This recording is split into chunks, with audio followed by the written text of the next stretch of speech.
إن الحمد لله نحمده ونستعينه ونستغفره ونعوذ بالله من شرور أنفسنا ومن سيئات أعمالنا من يهده الله فلا مضل له ومن يضلله فلا هادي له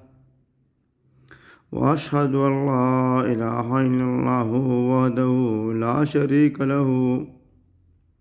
وأشهد أن محمدا عبده ورسوله صلى الله عليه وعلى آله وصحبه وسلم تسليما كثيرا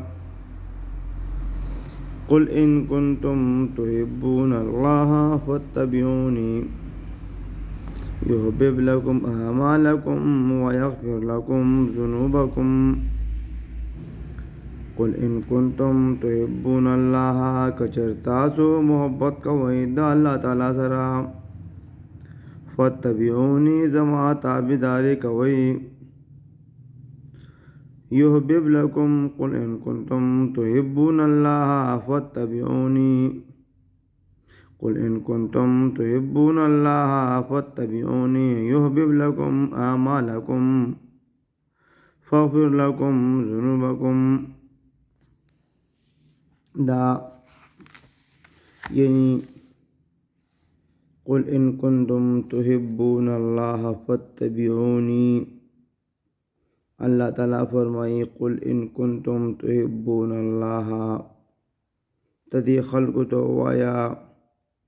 کچرتاسو دا اللہ تعالیٰ سرا محبت کوئی فاتبعونی نو زما تابعداری کوئی یعنی د پیغمبر اسلام په تابعدارۍ کې څوک د پیغمبر اسلام تابعداري کوي نو داسې معلومیږي قل ان کنتم تحبون الله چې دغه سړی د الله تعالی سره محبت کوي نن زموږ موضوع دا د خاوند د اجازت نه بغیر با ښځه نفلي روژې نه نیسي او بله دا چې د خاوند کور ته به د هغه اجازت نه بغیر څوک نه پرېږدي یعنی د خاوند د حقوقو نه په خپله بیبي باندې دا هم حقوق دي چې د هغه کور ته به د هغه د اجازت نه بغیر څوک نه پرېږدي که هغه حاضر وي او که غایب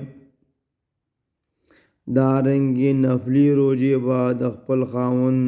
په اجازت سره نیسي دا حاله چې کله یې خاوند په کور کې وي او مسافر نه وي حدیث کې راځي عن ابي هريره رضي الله تعالى عنه قال رسول الله صلى الله عليه وسلم لا تسوم المرأة وبعلها شاهد إلا بإذنه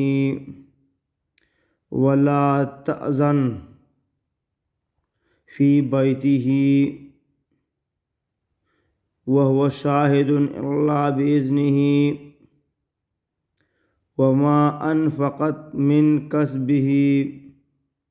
من غير أمر فإن نصف أجر له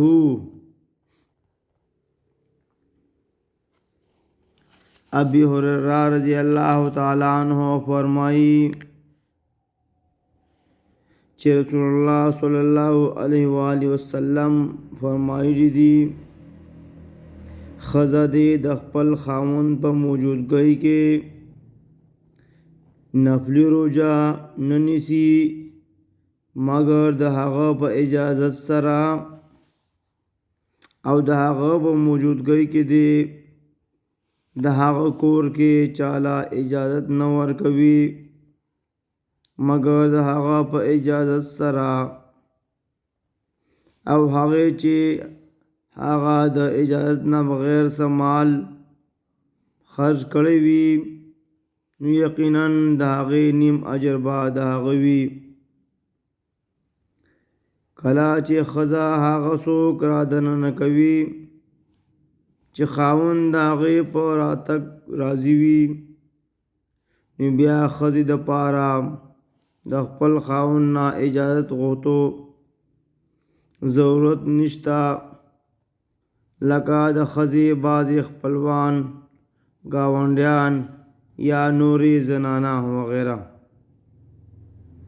الله تعالی دې موږ له په قرآن او په حدیث باندې د عمل کولو توفیق نصیب کړي.